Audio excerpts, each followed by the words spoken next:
pertama-tama rukun agama Islam itu bagaimana?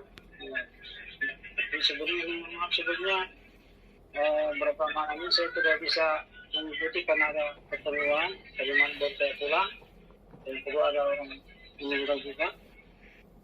Nah, malam ini ada kesempatan yang kita berikan. Bismillahirrahmanirrahim. Assalamualaikum. Jadi gini, marilah kita membahas tentang rukun agama Islam. Artinya rukun agama Islam itu adalah yang murni. Agama itu dibarengi oleh 4 rukun. Itulah dia yang disebut rukun agama. Rukun agama itu ialah syariat, tarekat, hakikat, dan marifat. Kalau 4 perkara ini belum menyatu, maka segala amal ibadah kita ibadah yang palsu belaka atau amal ibadah yang tidak ada sia-sia saja.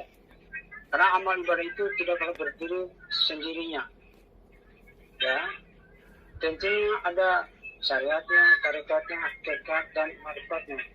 Jadi kesempurnaan agama itu terletak kepada yang 4 perkara tadi.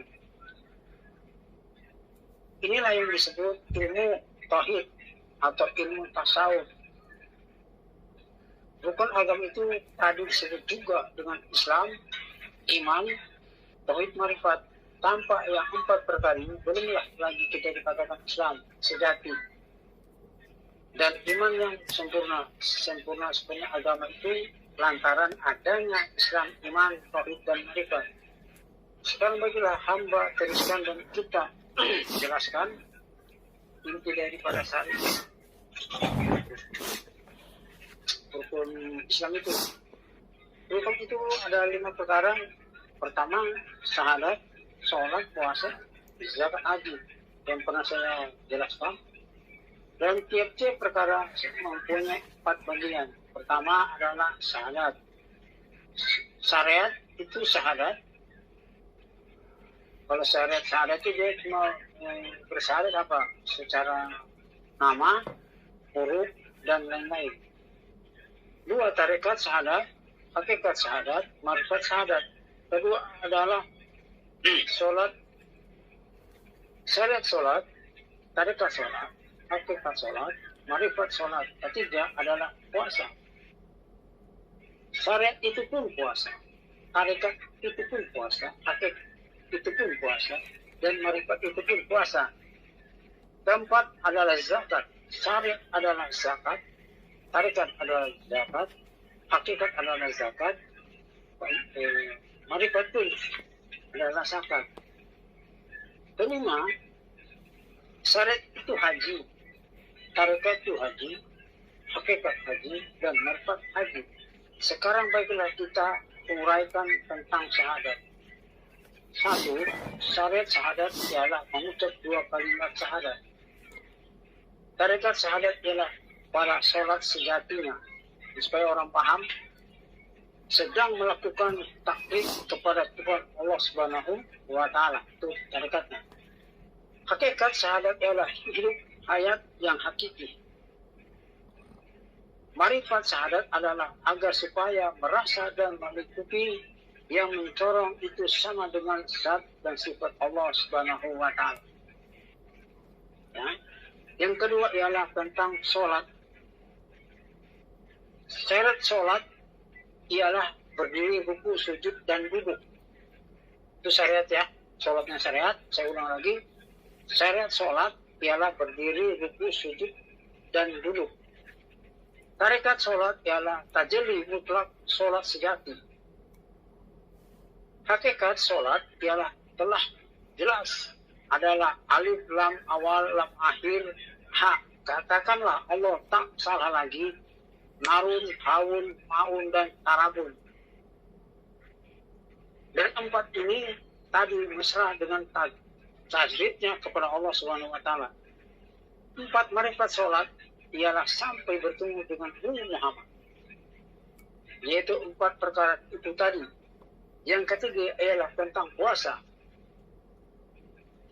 Syarat puasa ialah kita maklum adanya menahan lapar dan haus. Tarekat puasa ialah menyatu dengan tajalli Allah Subhanahu wa taala. Hakikat puasa ialah sudah pasti menahan nafsu. Yang dimaksud adalah nafsu di sini yaitu kembali nafsu yang hak. Marifat puasa ialah harus bertemu dengan bulan purnama, sidik. Ya, arti sidik itu apa? Kepribadian yang baik. Ya, pribadi baik. 4 ialah zakat. Syariat zakat ialah kita sudah maklum adanya mengorbankan, kita beli sapi dan segala macam. Tetapi itu tidak boleh kita salahkan. Tarekat zakat ialah berdiri fananya makhluk dari ingatan. Artinya ialah harus ada tajalli mutlak Allah Subhanahu wa taala berdiri dengan sendirinya. Ya. Hakikat zakat ialah jangan sampai kita lupa salah dalam akidah, haruslah kita menjagakan diri kita sendiri, lahir dan batin. Marifat zakat ialah biasa merasakan hilangnya jasmani seluruh lahir dan batin dalam keadaan Tuhan yang Maha Kuasa. Ya. Kelima ialah tentang haji. Syarat haji yang pergi ke tanah suci Mekah. Tarekat haji ialah sedang kita sholat atau waktu kita berada di Baitullah.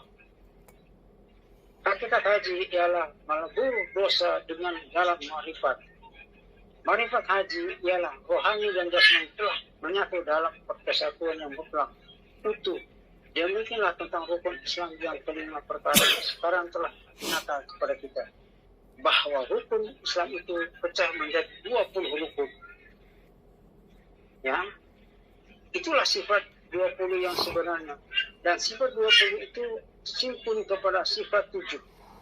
Dan sifat 7 itu ada pada setiap diri kita. Sifat 7 itu Tuhan yang pada ada yang setiap diri kita. Dan sekarang baiklah kita teruskan kepada rukun iman, yang rukun iman itu ada 6 perkara.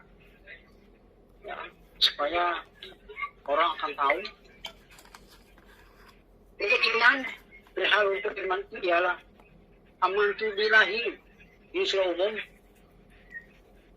wal malaikatihi, wa tubuhi wa rusulihi, wal yawmil akhiri, wa qadri akhirihi, wa sirhi minallah ta'ala. Artinya ialah aku percaya kepada adanya Tuhan Allah Subhanahu wa taala. Apakah cukup hanya dengan keyakinan saja? Apakah adanya yang ada itu berada di aras atau di langit sebelum atau sesudah berada dalam surga? Kepercayaan yang seperti itu adalah percayaan orang-orang yang takut buta. Karena kebanyakan orang merasa Rabb sendiri, sedangkan dalil yang mengatakan wanahu akubu lillahi min qabli warid, yang berartinya dekat dari urat leher Nabi, maka dekat lagi Tuhan itu pada dirinya. Jadi mana rukun iman yang pertama tadi harus begini dan tidak bisa dicari dengan dalil yang lain. Jadi amantubillah ini harus diterima dengan sesungguhnya. Saya percaya bahwa kehidupan diri sendiri, kehidupan hidup ini selama hidup ini adalah tanda-tandanya Allah Subhanahu wa taala. Jadi jelas kepada kita bahwa dunia ini pasti di dalam ruangan lingkup hidupnya Tuhan. Sedangkan sifat Tuhan itu ada di zat Tuhan itu sendiri. Nah, supaya kita bisa amantu billahi artinya aku percaya adanya Tuhan. Malaikat itu artinya percaya kepada malaikatnya. Waktu itu artinya percaya pada kitab-kitabnya. Baru suruh percaya kepada rasul-rasulnya. Yang kemudian percaya dengan pada hari akhir. Waktu akhir artinya percaya kepada untung baik atau untung jahat, atau pada baik atau pada baik. Datang dari Allah Subhanahu wa taala. Sekarang kita jelaskan, uraikan satu persatu. Jadi sudah kita katakan bahwa perkara ialah amal kita percaya pada Allah Tuhan Subhanahu wa Ta'ala, benar-benar kalau dihalalkan artinya, kalau belum kembali kepada roh lagi dengan perasaan lagi, ini sudah jelas. Mengatakan bahwa Tuhan itu lebih dekat daripada urat leher kita. Misalnya tadi mencari Tuhan pada di mana saja kamu berada. Kumpulan ialah pandangan dan tatapan, itulah dia adanya Tuhan yang ada. Ma'udud bi haiti illallah, artinya tidak ada ma'udud di dalam alam ini kecuali ada Allah Subhanahu wa Ta'ala. Demikian rukun iman yang pertama tadi. Sekarang kita teruskan kepada rukun iman yang kedua. Malaikat itu percaya kepada malaikatnya. Sekarang bagaimana yang sebenarnya pada para malaikatnya itu? Pertama kita akan yakin bahwa malaikat itu ada. Ialah tekad dan telanjangilah sekujur badan kita itu supaya cepat beriman kepada Tuhan Allah Subhanahu wa Ta'ala. Supaya dari iman kepada Tuhan yang Maha Agung, tak kala sedang menghadapi sakaratul maut nanti. Dan apakah yang bisa menolong untuk menyempurnakan nyawa? Mari kita uraikan tentang iman kepada malaikat-malaikatnya. Bukankah kita sudah tahu bahwa malaikat itu utusan Tuhan Allah Subhanahu wa Ta'ala? Jelaslah semua dengan prinsipnya utusan tentang hiduplah yang memberitakan biarpun sehelai rambut bulu usik begitu pula bertambah panjangnya bulu itu juga semua itu malaikat. Malaikat itu bukan jirim dan bukan jisim. Tentunya terasa oleh kita bahwa tetap berlaku. Nah, begitulah kenyataan malaikat pada diri kita ini yang tidak akan hilang dengan badan kita ini. Siang dan malam terus bekerja tiada henti-hentinya. Jadi usik dalam penglihatan, mendengar, penciuman dan di dalam pembicaraan. Mandornya ialah Jibril, Mikail, Israfil dan Jibril. Ya. Kutubihi artinya percaya kepada kitab-kitabnya. Jadi yang benar-benar percaya kepada kitab-kitabnya itu seperti Al-Quran harus dirangkap dengan tulisan wujud kita ini. Jadi tadi harus dirangkap dengan wujud kita ini. Jadi begini, kalau kita belum mengetahui, kita harus percaya kepada takdir yang sudah tertulis pada diri kita sendiri. Kita harus yakin dengan adanya takdir Tuhan itu. Tulisan wujud kita sesungguhnya, kalau kita sudah ainul yakin dan hakul yakin, kita ini bisa sabar dalam menghadapi apapun jua adanya. Maka sebelum ini saya bilang sama teman-teman satu grup ini, beragama itu bagaimana kita harus sempurna beragama itu? Ya, banyak orang beragama cuma di mulut saya, tapi kesempurnaan agama mereka belum paham. Ya. Beragama belum tentu orang itu pribadinya baik. Tetapi kalau orang pribadinya baik, jelas agamanya baik. Kenapa saya bilang sebelum kita beragama, pribadi itulah yang kita ini dulu. Karena di dalam pribadi itu ada pelita. Di dalam pelita ada cahaya. Dalam cahaya ada minyak. Dalam minyak itu ada terang menerang. Nah, apa arti pelita? Iman. Selama saya mengaku keturunan Habib, selama saya mengaku saya kiai, selama saya mengaku saya syekh, guru, selama orang itu tidak tahu, tetap benar di hadapan orang itu. Tetapi jangan lupa, di dalam iman, Tuhan Allah Subhanahu berkata, hai kamu telah berdusta kepadaku. Ini yang harus kita jaga hati-hati. Kenapa? Nabi bilang, jujurlah pada dirimu, engkau akan jujur pada orang lain. Bagaimana kita mau menjadi seorang guru pada diri sendiri tidak jujur? Saya tidak menyinggung siapa-siapa. Tuhan tidak menilai pada saat kita mau pulang ke Allah, Tuhan tidak menilai Apa kamu agama Islam, Kristen, Hindu, Buddha? Tuhan tidak menilai dari gelar, dari nama, tidak. Tuhan menilai manusia itu dari akhlak atau kepribadian. Ini yang dinilai oleh Tuhan. Tuhan tidak tanya, Karman kamu Habib, kamu Kiai, kamu Ustaz, tidak. Tidak ditanya itu. Tuhan bertanya, Man Rabbuka, siapa Tuhanmu? Maka yang dikenal bahasanya, kenalilah dirimu menggunakan Tuhanmu. Yang kita kenal itu kepribadian Tuhan. Itu yang kita kenal dulu. Karena Tuhan tidak pernah mengajarkan umatnya berdusta.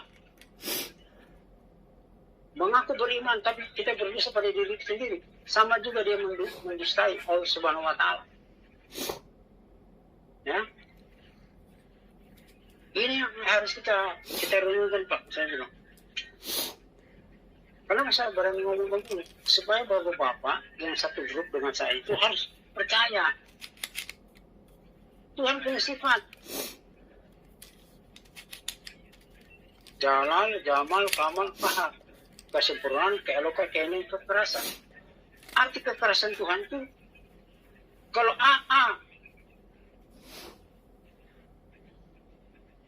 bagaimana kita mau jadi seorang pemimpin, diri sendiri tidak bisa dituntun, baru menuntun orang mau bawa kemana yang mau belajar sama kita itu.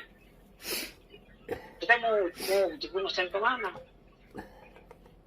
Dan lebih parahnya lagi, saya dengar bahwa alif itu diri. Dari mana ceritanya alif itu diri? Tidak ada di Al-Quran menyatakan alif itu diri. Tidak ada. Tidak. Yang benar itu kalau manusia berpulang ke rahmatullah, dia berhimpun menjadi huruf alif. Itu benar. Tapi diri itu bukan alif. Alif itu huruf. Muhadas, bisa hancur. Ya. Ini saya bilang tadi. Karena pohon ilmu itu adalah sabar dan ridho. Tentunya semua sudah tertulis di mahfud. Jadi iman kepada kita tetap kita percaya di umum persoalan di luar hal kita. Manusia tak ada yang tahu kecuali Allah Subhanahu wa Ta'ala. Memang ada persoalan di luar kita, tetapi amat sulit mencapainya. Ya, itu yang disebut maksah, yang tiada huruf, yang tiada bersuara, tiada berkata-kata. Itulah diri yang sebenar-benar diri. Nah, ini adalah rahasia yang amat dalam dan amat dahsyat, yang tidak seorang pun yang dapat kecuali Tuhan itu sendiri. Kehendak Tuhan itu tidak ada yang menghalang-halangi, dan dia sanggup merubah yang tak dapat dirubah oleh makhluk. Sedang perubahan yang ada pada makhluk ini adalah perubahan pada sang kami, sang kita sendiri-sendiri. Saya bilang tadi, Tuhan kuasa menghidupkan yang mati dan yang mematikan yang hidup. Pahamkanlah wahai sekalian, tolib. Rasulullah artinya percaya kepada Rasulullah-Rasulnya. Memang kita percaya kepada semua nabi-nabi dan rasul-rasul. Itu pun tak ada yang salahnya. Memang ada dalam bentuk nyawa, memang demikian.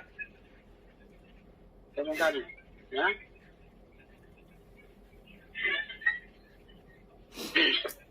Tetapi karena sudah pada wafat semua sudah lestari, maka tinggal percaya itu berbalik kepada wujud, yaitu kepada hakikat badan yang tadi itu berulang kali yang dikatakan utusan hidup itu adalah pribadi kita sendiri. Begini yang tekad kita sesungguhnya percaya pada rasul-rasul wujud kita seperti rasa melihat, rasa mendengar, rasa mengucap, rasa mencium, mencoba dan segala macam. Bagaimana kita percaya kepada rasa wujud kita ini? Kalau kita mencicipi garam, sudah tentu kita merasa semulut ini akan merasakan asin. Tentunya tidak mungkin kita merasakan yang selain rasa itu tadi sendiri.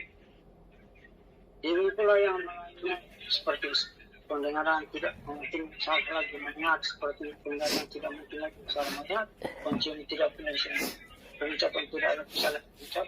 Di sini orang-orang yang banyak paham arti rasul-rasul yang sesungguhnya pada rasul atau ucap itu adalah pada kita jua. Makanya kita kalau mengatakan 2 kalimat syahadat itu harus tahu rahasianya.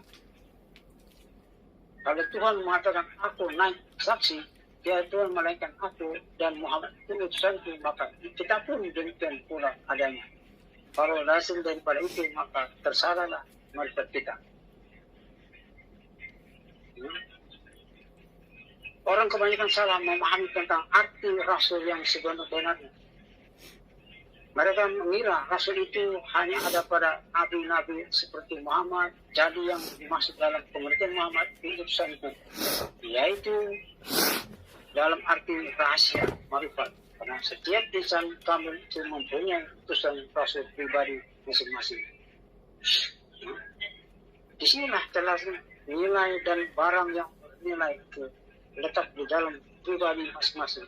Ini arti percaya pada Rasul yang hak. Demikian penjelasan saya agar rukun iman yang harus dipahami. Jadi kalau kita mau menjalani ini kadang-kadang kita mendengar orang yang saya di sini tidak ada mau berdebat, tidak ada mau mengatakan si A, si B salah, si A, si C benar, tidak ada niat demikian, tidak ada. Tapi apa yang saya sampaikan itulah kenyataan. Sementara bertuhan aja belum beres. Jangan kau orang lain, saya juga kan kalau harus hati-hati berucap. Mari kita menjawab. Sebentar. Allah percaya hari terakhir yaitu hari kiamat, hari pembalasan. Yang besar hanya kita yakini dan kiamat kecil dapat kita rasakan masing-masing. Pertama kiamat diri yaitu hancur seluruh tubuh kita atau jasad kita ke dalam nur Muhammad dan hingga sirna darah tuntas sampai tiada merasa lagi memiliki lahir dan batin dan akhirnya meninggal dengan keagungan Tuhan. Dan demikian diri yang kedua ialah dikala sakaratul maut telah tiba, inilah yang disebut kiamat kubro. Sedangkan kiamat kubro adalah kiamat yang sebenarnya. Itulah itu tadi yang terakhir adalah diri kita sendiri akan mengalami. Percaya utuh dan baik, jahat dan datang daripada Allah Tuhan. Maksud segala perbuatan yang berlaku di dalam alam ini adalah perbuatan Allah Subhanahu wa Ta'ala. Allah menjadikan kamu dan barang perbuatan kamu, dan yakinlah kita bahwa kita ini tidak mempunyai daya dan upaya kecuali dengan kodrat iradat Allah Subhanahu wa Ta'ala jua adanya. Maka dengan adanya rukun iman yang keenam ini tentu kita menjadi dasar dari diri kita ini. Kesadaran ini timbul karena marifat, dan marifat itu timbul karena terbuka hijab diri kita kepada Allah Subhanahu wa Ta'ala. Orang ahli hakikat telah lupa kepada makhluk karena langsung melihat Allah secara yang hak. Mereka lupa dari sahabat musabak karena teringat kepada menentukan sebab yang menjadikan orang ini sebagai hamba yang menghadapi hakikat yang nyata bagi terang benderang cahaya. Ini sebentar.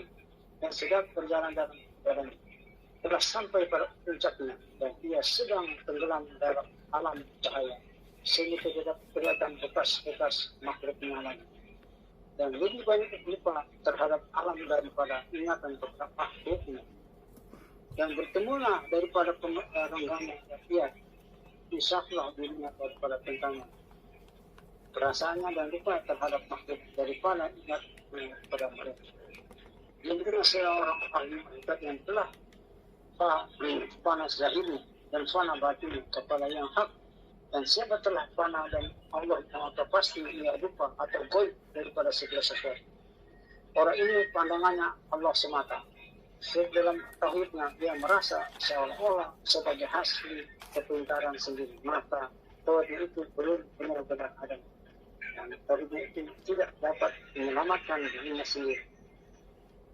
Ini sebentar, maka orang apa ya? Maka saya bilang tadi, kadang-kadang kita Pak, kalau kita mau berbicara tentang ini, makanya saya bilang tadi, artinya beriman seorang sufi dengan nur cahaya matahari, engkau dapat melihat benda-benda di dalam alam ini. Tapi dengan nur cahaya iman, keyakinan dalam kau dapat langsung melihat Allah Subhanahu wa Ta'ala yang menjadikan benda alam ini, yang menjadi perbuatan apakah yang paling dekat ini pada mata Allah yang paling dekat, melihat kepada dirinya sendiri dan lebih dekat lagi kalau ia menuntut upah balasan itu mana amal ceritanya. Bagaimana engkau minta upah atas amal perbuatan yang engkau sendiri tidak ikut berbuat? Ini kalau orang itu apa ya? Kalau kita mau bicara, itu ini sebelum tadi kadang-kadang Pak, kita mengupas, nanti setelah kita mengupas huruf alif lam lam, nanti bapak-bapak akan tahu kenapa susah disebut Allah. Yang dikatakan Allah itu bukan alif lam lam, itu hurufnya Allah, nama Allah, bukan Allah. Ayo, saya dengar tuh alif lam lam itu Allah, bukan, itu hurufnya Allah, bukan Allah. Masa alif lam lam mau dijadikan Allah? Mana bisa huruf mau dijadikan Allah? Kalau kita belajar mengkaji huruf, maka kita sampai baca kaji huruf. Contoh orang sholat berdiri, hurufnya alif, ruku hurufnya lam awal, sujud lam akhir, huruf ha. Kalau kita baca Allah, itu tulisan Allah, bukan Allah. Harus beda, bisa dibedakan. Beda. Jangan kita pakaian kita sudah rapi, dibongkar. Ya. Rohor, ada perbedaan. Artinya setiap dulu ada perbedaan. Perbedaan dia punya cuma bahasanya. Rohor rakaat pertama, ini kedua, ketiga, 17 rakaat. 17 rakaat itu apa? Siapa yang menyempurnakan 17 rakaat itu? Bukan alif lam lam ha.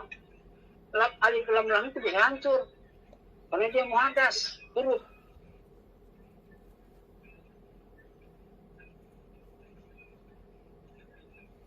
Malaikatnya malaikat itu. Sholat itu cuma 4 malaikat. Kalau subuh 2 rakaat itu hanya Allah dan Muhammad, tidak ada malaikat di situ. Nah, ada malaikatnya di situ kalau subuh dengan di sholat subuh itu. Tidak ada malaikatnya. Sama berani mengawasi antara Allah dan Muhammad sholat. Malaikat mana yang sanggup? Kalau Isya, Zuhur, Asar, Maghrib itu memang ada. Tapi kalau subuh itu antara Allah dan Muhammad. Tuh. Subuh itu Muhammad berhadapan langsung dengan Allah. Subuh. Tidak ada lagi malaikat di situ.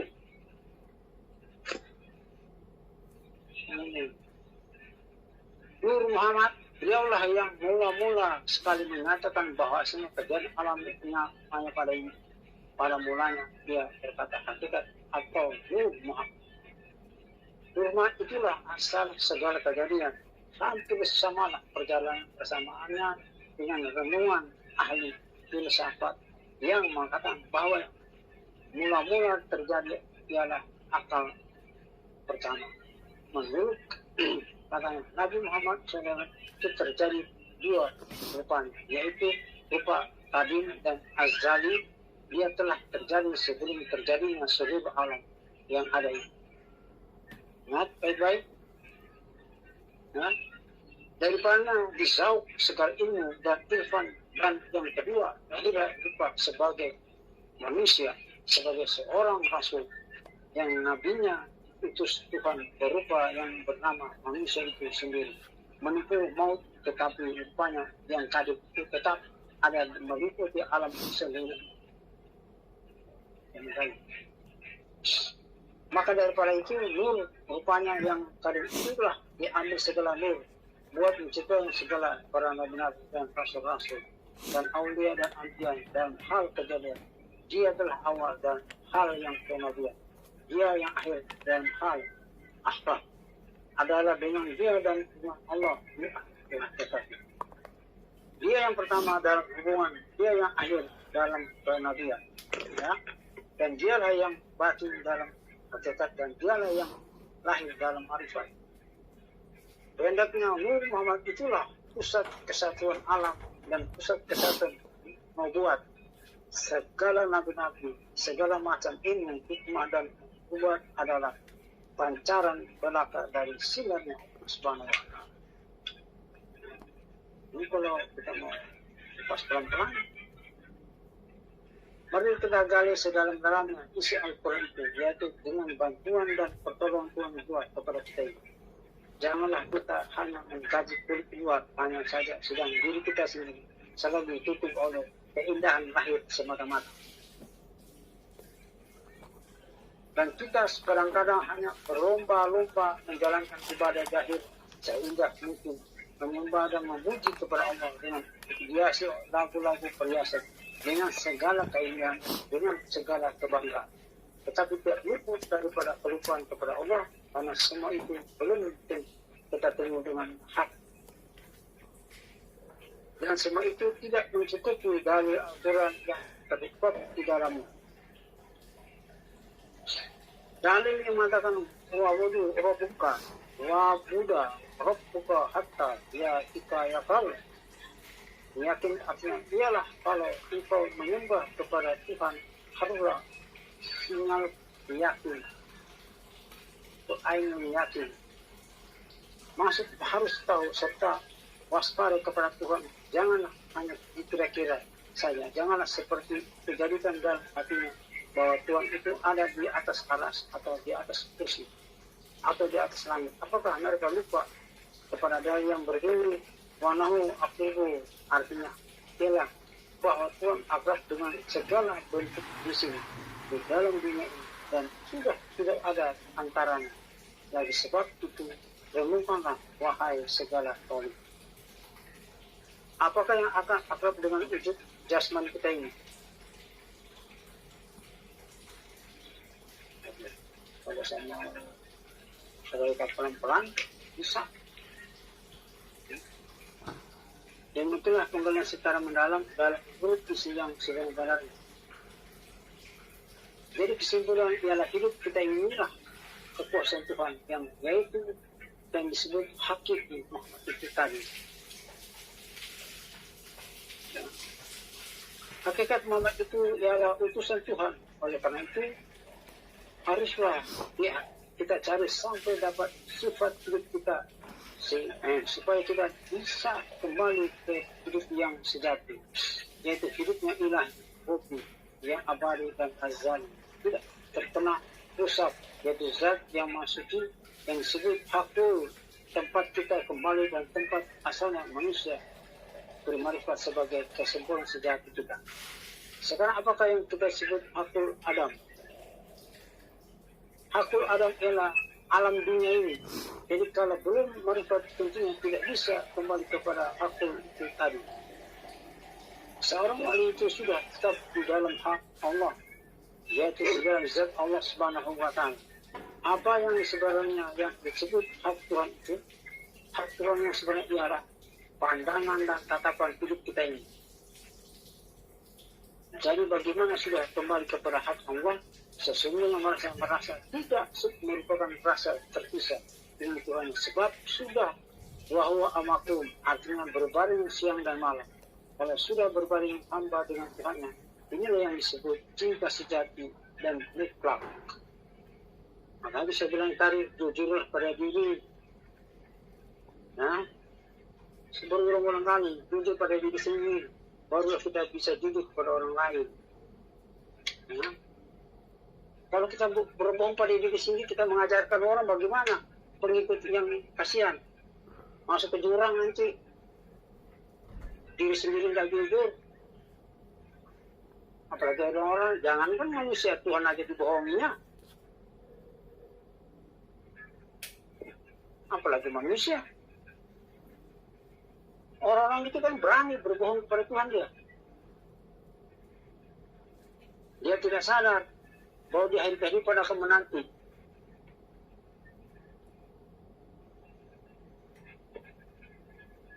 Mari kita jawab bersama hamba pertanyaan ini. Siang dan malam kita tidak pernah terpisah. Apakah Tuhan dulu ada di setiap hambanya, manusia yang itu tadi? Tapi hati-hati jangan sampai kita ketuluran dalam tekad dan iman keyakinan yang salah. Dalam itu adalah zat yang laisa kami selisih. Tidak ada perumpamaan baginya. Lihat saja wajah manusia itu, tidak ada yang sama. Sifat itu tadi hanya dapat diartikan dengan wajah satu persatu, tetapi tidak dapat diartikan dengan zat dan attribut Allah atau sifatnya Allah yang ada pada setiap diri pribadi kita masing-masing. Karena zat dan sifat itu ialah lain, tidak lain Allah Subhanahu wa Ta'ala. Apa kita memandang kepada sifat-sifat Allah, maka langsung terpandang kepada yang mempunyai sifat. Sebab itu tadi lihat contoh kita pergi ke cermin. Maka apa yang kita lihat? Tentu bayangan itu untuk kita sendiri. Bukan mustahil bagi Allah berlainan dengan bayang-bayang. Dengan yang mempunyai bayang-bayang. Dan mustahil maksud zat dan sifat itu berbeda wujud wajahnya. Yang mana agung dan yang maha mulia. Lalu mengatakan, al-insanu siri wa ana sirau sifati. Artinya, insan itu rahasiaku dan aku pun rahasianya. Ada lagi, al-insanu siri wa ana sirau sifati. Sifatu lewairi artilah. Dan itu rahasiaku dan rahasia itu sifatku dan sifat itu jalan dari zat tujuan adanya. Dengan tadi. Cinta yang hakiki kepada makhluk mutlak. Cinta dalam Tuhan adalah kecintaan Tuhan. Titik tujuan berakhir dan perjalanan kita, inilah cinta tidak tertekuk sebelah tangan. Yang cinta berbalas cinta, itulah yang benar-benar cinta. Sekarang kita berikrar pula kepada menjadikan tentang huruf dan menjadikan lafaz Allah. Demikianlah asal dari sampai ada lafaznya Allah itu, baiklah kita uraikan satu persatu. Ya, huruf Allah itu ialah ada 4 huruf. Rupanya alif, lam awal, lam akhir, ha. Tentunya pada awalnya, pada awal ialah dari zat sifat Tuhan itu juga adanya. Jadi di sini arti zat itu adalah pernyataan sifat, yaitu rupa dan bentuknya itulah yang disebut Johir awal tadi. Dengan terang benderang sifatnya, maka keluarlah kenyataan, yaitu keluarlah cahaya yang 4 itu tadi, yang disebut Nur Muhammad, atau dengan kata lain, itulah yang disebut Adam hakiki. Inilah sebagai bahan baku alam dunia ini, yaitu yang disebut Narun, Hawaun, Maun, dan Karabun. Ya. Narun, cahaya merah, Hawaun, cahaya kuning, Maun ialah cahaya putih, Karabun ialah cahaya hitam. Jadi yang lafaz ini dari disebut sifat apa yang disebut tadi alif, lam, ha. Ya. Sedangkan yang kalimat ini telah benderang tasjid, maka yang 4 itu tadi disertai dengan tasjid itu lalu berbentuk lafaz Allah, berbina asal usul asma Allah itu, dan itulah yang amal sujud yang bertebaran bagi cahaya syafaq di waktu fajar dan berlimpah dan cahaya meliputi tujuh peta langit bumi dan tujuh peta langit dan beserta seluruh isinya di dalam hadis dan dikatakan sama semua itu seluruh asal dari Tuhan. Oleh karena itu dari sanalah sesungguhnya dari yang empat itu tadi dan kalimat itu tadi disebut dengan nama Johar Awal. Di sini hamba atau saya beritahukan pula bahwa yang disebut tasik itu adalah hakikat Muhammad. Jadi nyatalah kepada kita bahwa dunia ini hanya telah bayang-bayang zat Tuhan yang maha besar. Yang betul pula bahwa diri kita ini lahir dari hanyalah zat Tuhan yang menjadikan diri kita yang batin. Itulah zat Tuhan yang agung dan disebut seluruh semesta alam. Inilah baik dalam besar maupun alam kecil. Itu bahasanya mikrozoa. Dan mikrozoa ini sekarang hamba beri contoh. Umpama sorot matahari terhalang oleh sesuatu kepada bayang-bayang itu saja akan menjadi api. Api menjadi mungkin terasa panas. Oleh karena itu yang manusia kepada diri kita biasa-biasa saja harus terbakar dengan hawa nafsu manusia itu sendiri. Mengapa kalau dari bibit matahari itu tidak akan membahayakan kita? Bahkan kalau kita mengalami ini. Bahkan kalau kita dekat matahari, umpamanya kita naik ke atas gunung, yaitu ke puncak gunung yang tinggi, disitulah kita merasa sejuk dan tinggi, maka dekat matahari semakin enak dan semakin terasa nikmatnya. Ini yang contoh supaya kita dapat mendekat dengan zat Tuhan yang Maha Agung. Yang dapat hamba gambarkan dari kesimpulan kaca itu adalah ialah sebagai kaca penghalang. Itulah bukti wujud jasmani kita yang meliputi zatnya Allah Subhanahu wa Ta'ala. Baik, saya jelaskan bahwa sebuah dalil yang berbunyi li ajalika dan li wujudika wahil ilmi wujud takun wasilin. Artinya bagi Tuhan yang maksud itu tidak ada yang jadi hijab dindingnya. Maka nyatalah bahwa yang menjadi hijab dinding itu ialah adanya wujud kita yang betah di dalam Adam dan yang belum kembali kepada kemaksudaan Allah Subhanahu wa Ta'ala. Firman Allah Subhanahu wa Ta'ala, kalau engkau benar-benar hendak melihat aku, hapuslah dahulu wujudmu itu sampai jangan berbentuk lain dan jangan berupa lagi dan sampai memiliki rasa dan ada yang rasa dan sebab aku ini nafsu dan isbat. Demikianlah firman Tuhan itu supaya kita berani terjun ke dalam hubungan kodrat muhabah Tuhan Subhanahu wa Ta'ala.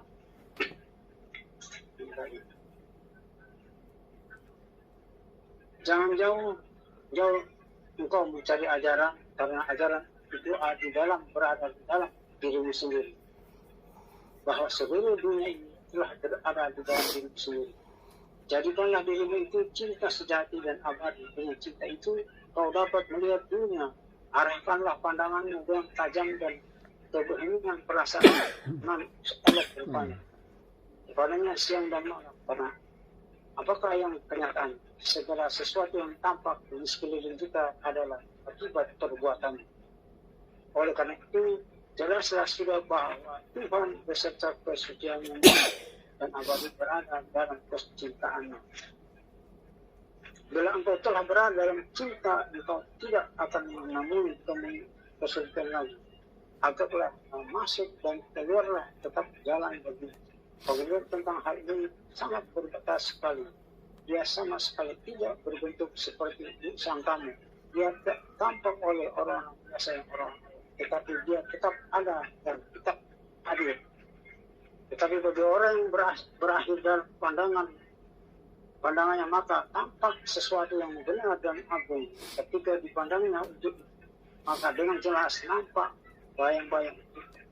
Subhanahu wa ta'ala yang sebenarnya antara dia dengan itu tidak akan terpisah.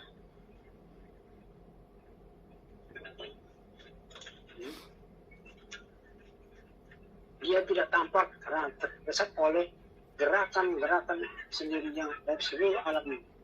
Dan beliau tidak tampak dari seluruhnya perkara ini. Walaupun kita bicara tentang siang dan malam, tetapi jika orang belum pernah memperoleh ajaran rahasia ini, tetap tidak ada faedahnya, tidak ada gunanya.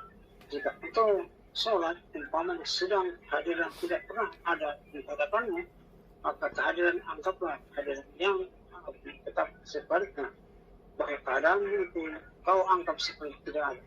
Sebab Adam itu artinya tidak ada. Adapun tiada mewujudnya dengan sendirinya. Dia mewujud dengan Allah Ta'ala yang hakiki dan fana di bawah wujudnya. Maka jelaslah kepada kita bahwa hilang tidak di sini atau yang sini itu melahirkan seorang insan kamil atau Muhammad insan kamil. Perbedaan seorang yang insan kamil tidaklah mengenal waktu. Semua gerakan ketupan dengan binatang untuk pada sikap diam dan berbicara dan gerak tubuhnya, bahwa bulu romanya, kotoran dan sebagainya, semua itu peruntukan sebagai ibadah memuji Tuhan. Inilah sholat goib namanya. Cukup sekalian dahulu tahu adanya. Insya Allah di lain waktu saya akan mendatangkan kita sambung lagi. Assalamualaikum warahmatullahi wabarakatuh. Sekarang kalau bapak-bapak mau bertanya, silakan Pak. Ini saya tolong kalau Pak Awang ada rekam. Jadi yang rahasia res itu tolong diedit Pak ya. Ya. Rahasia res itu diedit ya. Ya. Yang sampai Pak Awang sudah tahu tuh mana yang rahasia itu harus diedit. Sekarang begini, saya jelaskan supaya tidak salah keliru. Ini saya jelaskan dulu. Dia mengadakan sholat itu bukan alhamdulillah, bukan. Alhamdulillah itu sudah terjadi manusia. Alhamdulillah sudah jadi. Yang dikata alhamdulillah itu ya Muhammad itu. Si manusia itu yang mengadakan manusia itu cuma mengadakan sholat itu. Tetapi sebelum ada Muhammad, siapa yang mengadakan sholat? Sholat itu sudah ada. Ya, ini saya jelaskan supaya bapak-bapak tidak salah paham. Yang mengadakan sholat 5 waktu adalah Ahmad. Ya, Ahmad yang mengadakan sholat 5 waktu itu. Nah, Ahmad yang mengadakan sholat 5 waktu. Yang muncul dari Ahmad yang mengadakan sholat 5 waktu sebelum dia bernama Muhammad. Sesudah dia dari Ahmad tidak yang mengadakan sholat 5 waktu. Sesudah Muhammad, baru Muhammad itu menerima sholat 5 waktu itu. Nah, siapa yang mengeluarkan sholat yang bisa menjahitkan sholat? Ya surah Al-Fatihah itu. Di situlah muncul sholat 5 waktu itu. Maka saya bilang tadi, kalau kita sholat 5 waktu, kalau kita tidak tahu rahasia yang dua rahasia di surat Al-Fatihah, ya, seakan-akan kita mengadakan surga. Padahal kita mengadakan neraka. Ya? Dua hal ini, dua ayat ini kalau manusia tidak tahu, seakan-akan dia sudah mengadakan surga, padahal dia mengadakan neraka. Dua ayat itu bukan beat, bukan beat. Itu harus tahu. Allahu Akbar. Allahu itu siapa? Ada dua di situ, dua ayat yang tersembunyi, yang tidak akan saya sampaikan. Nanti saya sampaikan secara ya. Siapa yang memerintah seluruh tubuh kita ini? Kalau tidak tahu,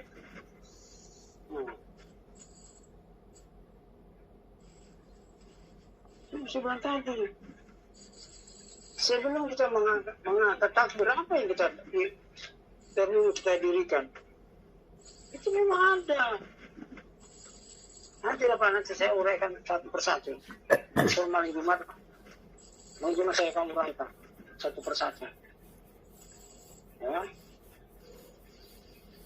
Supaya saya tidak salah kaprah. Kalau saya mau ungkap paru, empedu, limpa, jantung, ginjal, usus, itu semua komponen sholat itu. Ngapain? Ini saya terangkan. Kepala sholat apa? Kepala sholat. Leher sholat apa? Hah? Kepala sholat apa? Leher sholat apa? Dada sholat apa? Tangannya sholat apa? Pusatnya sholat apa? Kakinya sholat apa? Kalau kita mau urai satu-satu. Ya, ini apa? Ya, mata hitam putihnya apa namanya? Ini harus tahu mata hitam putih apa namanya. Ini apa namanya? Ini apa namanya? Ini apa namanya? Kuping apa namanya? Kalau mau urai sholat yang sebenarnya, hah? Ayo, belakang ini apa namanya? Sebelah ini apa? Semua tubuhnya ada namanya. Kalau kita mau urai satu persatu, kita nggak usah pakai buku lah. Kalau pakai buku masih mencontek orang itu. Kalau kita urai pakai buku masih mencontek orang. Kalau saya punya buku sendiri itu karya tangan saya sendiri, ngapain pakai buku-buku orang? Kayak ini nak, ini hasil dialog saya dengan guru saya nih. Ini hasil dialog saya dengan guru saya sendiri. Hasil dialog dengan guru saya ini. Selama bertahun-tahun saya berbicara dengan beliau. Saya simpan, saya tulis, saya suruh ketik. Nah, ini. Beliau memberi nama.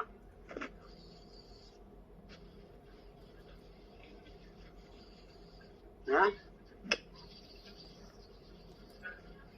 Hasil arisan karya sendiri. Ngapain mau pakai buku orang? Apa saya bilang? Menjadi seorang guru ada 5 hal.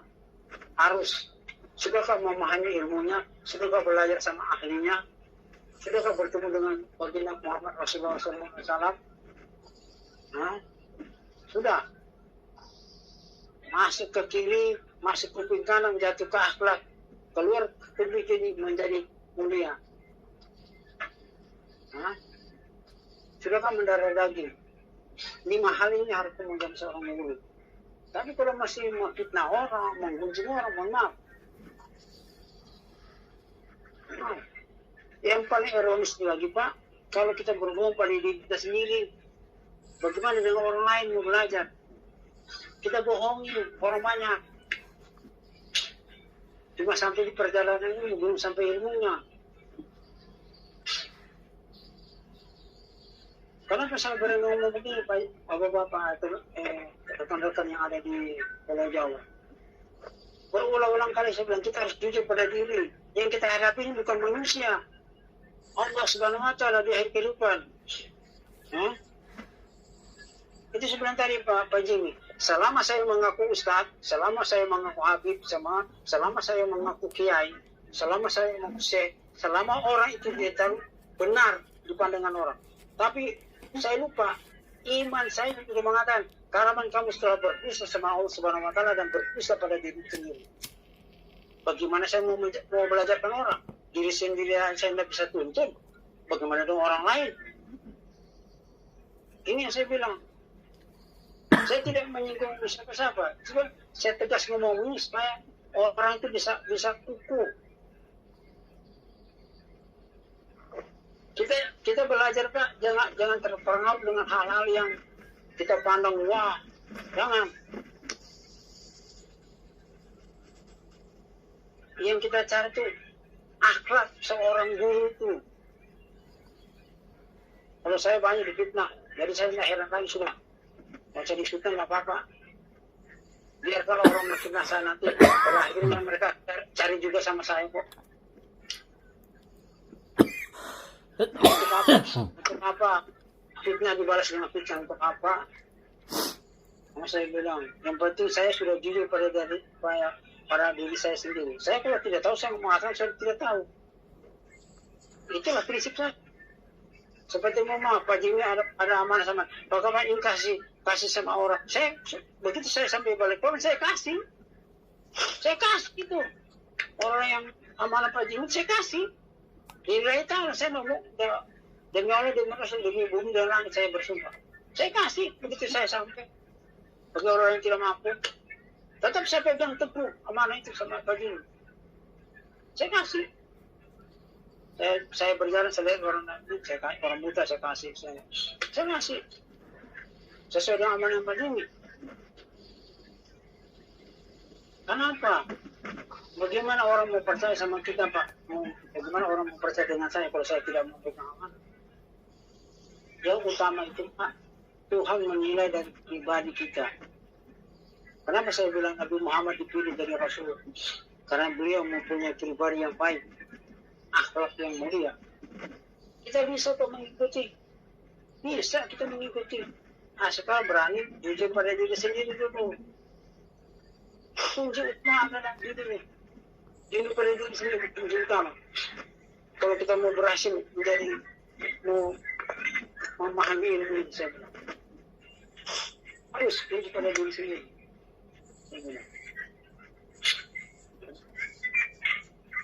Kan kemarin ada 3 orang yang bertanya sama saya.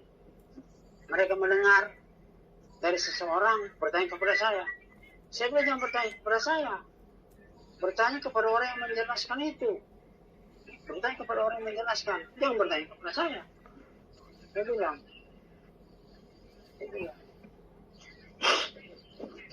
Ini nanti sekarang ada papan tulis biasa, saya tulis alif lam lama itu saya uraikan.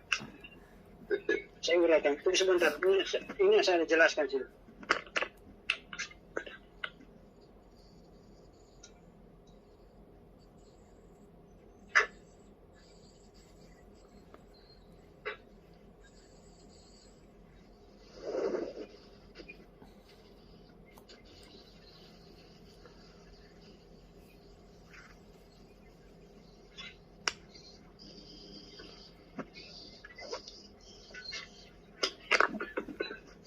Ini yang saya bikin. Tanpa campur tangan orang lain. Ini karya saya sendiri. Karya saya sendiri, Pak.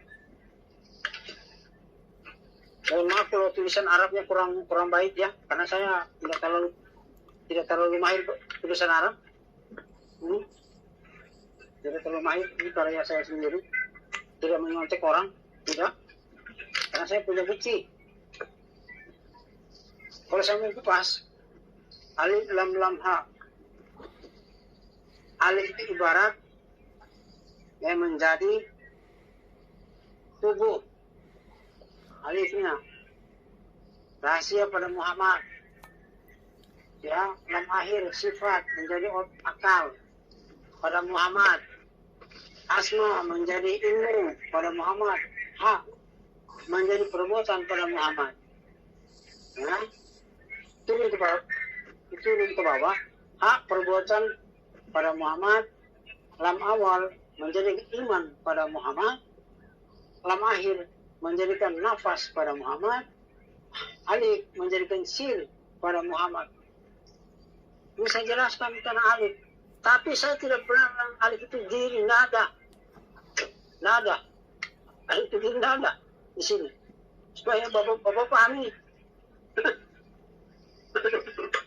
Bapak pahami. Ini Allah sedang apa ibarat wujud tubuh. Zat saya bilang ibarat apa wujud tubuh, ibarat asma nama, ibarat sifat kelakuan, ibarat zat rahasia. Nah, alif lam awal lam akhir. Jika berhimpun yang 4 huruf itu, maka bunyinya Allah samawati wal ard. Jika dibuang huruf alifnya berbunyi liga. Jika dibuang huruf lam awalnya hurufnya alif bunyi lahu. Jika dibuang huruf lam akhir wallahu berbunyi wal awal wa akhir wal zahir. Kalau dibuang huruf hanya, jika berbuang di hurufnya hanya, arti hanya nyata atau hu itu, maka apa-apa bunyi dan tiada apa-apa, artinya hati kosong. Kalau saya mau kupas tentang alif lam lam ha, saya banyak Pak, urusan saya sendiri, karena saya tidak mau dengan orang-orang sama-sama dengan orang-orang yang lain. Tidak mau saya punya ciri khas sendiri. Ini orang tidak bisa protes, nah ini hasil karya saya, hasil saya yang bikin. Tidak menyontek orang. Nah, ada orang belajar, dia pakai kitab dari gurunya, dari guru orang lain, dia baca, kalau dia uraikan ke orang lain. Begitu orang tanya, dia kalau paham, kalau tidak paham bagaimana? Nah, kita tidak urus itu Pak. Cuma yang apa yang saya sampaikan ini harus saya jelaskan. Ini sebentar Pak ini.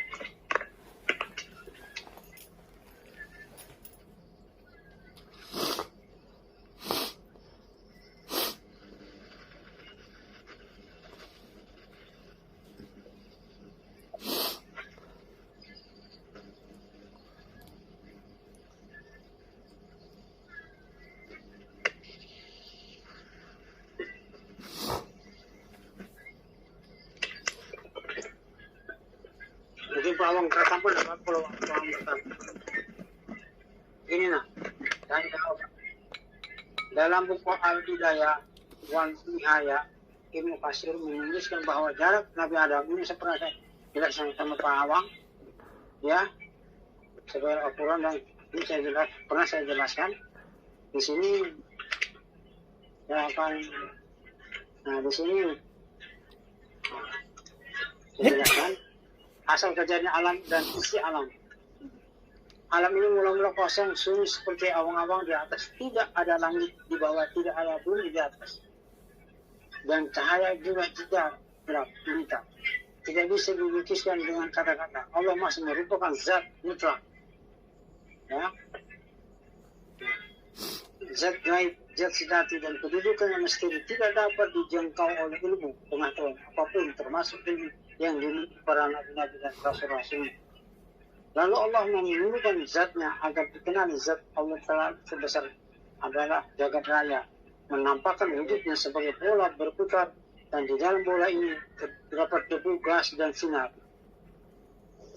Ya, yang putar pada porosnya. Saat itu belum bumi, matahari, dan bintang belum juga ada.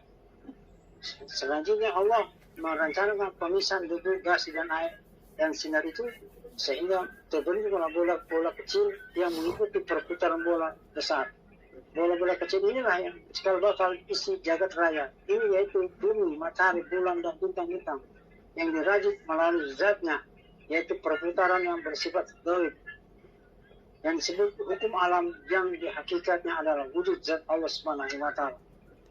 Selanjutnya Allah mewujudkan zatnya berupa makhluk gaib yang bersifat maharoh, yang berasal dari sinar terang benderang di jagat raya, yang hanya Allah sendiri yang mengatur kejadiannya, yaitu malaikat yang bertugas untuk menjaga dan membina perputaran bola-bola zat Allah Subhanahu wa Ta'ala yang ada di jagat raya ini. Malaikat ini tidak dibatasi oleh tempat, jumlah, bentuk, berupa ukuran yang tidak dapat diangkat pada indera, sehingga ia dapat hadir di tempat yang berbeda, dengan tugas yang berbeda, dengan tampilan yang berbeda. Dalam waktu yang bersamaan Allah memberi ilmu kepada malaikat tentang kepatuhan terhadap hukum alam dan aturan main mengatur alam semesta. Ia juga bertugas mengawasi iblis, ya, dan menghirup pikuk berputar lintasan bola-bola yang baik yang bersifat nyata maupun gaib. Yang baik bersifat benda seperti udara, tanah, air, maupun yang bersifat makhluk hidup berwujud maupun yang tidak bersifat roh. Semua harus saling terhubung berputaran. Ini yang dinamakan hukum alam. Allah juga memberikan ini kepada malaikat, yaitu pemecahan diri dari maha roh menjadi sejumlah roh, sehingga dalam waktu yang sama dapat menentukan diri secara berbeda. Di sini Jibril, di sana Israfil, dan malaikat itu satu tapi memiliki banyak pribadi. Ini pernah saya bersama Pak Ayang. Hal ini sesuai tugas untuk menyampaikan pesan Allah untuk menjaga, mengatur, dan mengawasi perputaran jagat raya tanpa harus melakukan analisis akal atau menikmati citra rasa apapun. Sebenarnya Allah mewujudkan zatnya berupa makhluk gaib yang juga bersifat mahrum, yang berasal dari percikan atau gesekan berdasarkan bola jagat raya.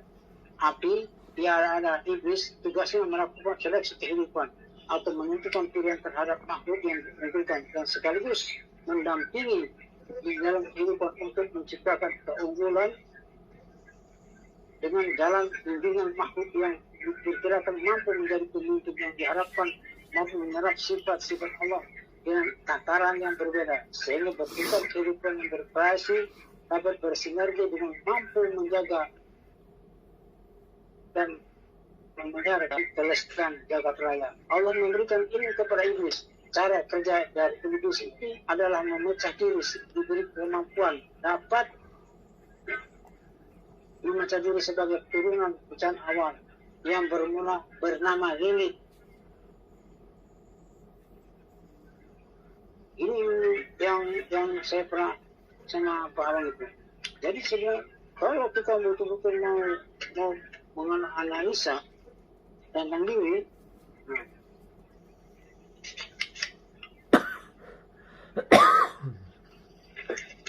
saya banyak catatan saya waktu saya berlalu dulu, masih banyak lagi Pak. Itu satu, kalau ini saya supaya nggak direkam.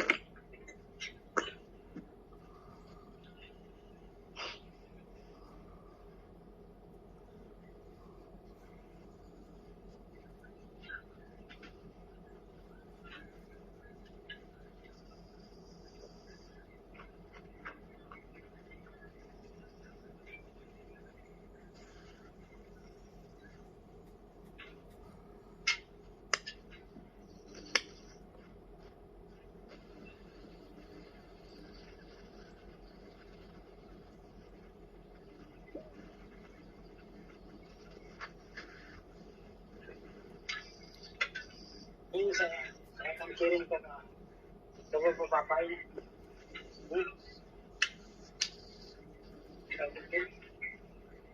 Saya sini Pak. Bapak kalau ada ini saya jelaskan supaya orang ngerti jelas. Ainul yang istimewa jalan agama pamakahan. Inilah.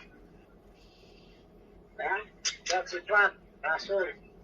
Ini kali pulun saya ni meliput bila agama tiap-tiap sesuatu nasa betul betul. Ini akan saya jelaskan. Kalau itu cahaya, itu terang benderang. Yang terang benderang itu yang ada. Yang ada itu isi semesta alam yang dijadikan. Yang dijadikan itu adalah planet yang selalu berhubung manusia. Ini tidak ada dalam planet, ada keterangan langsung. Karena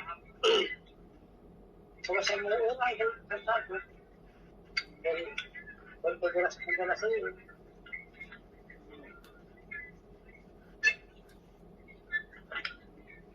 Nanti saya fotokopi, nanti saya kirim. Bapak, saya pernah bilang bahwa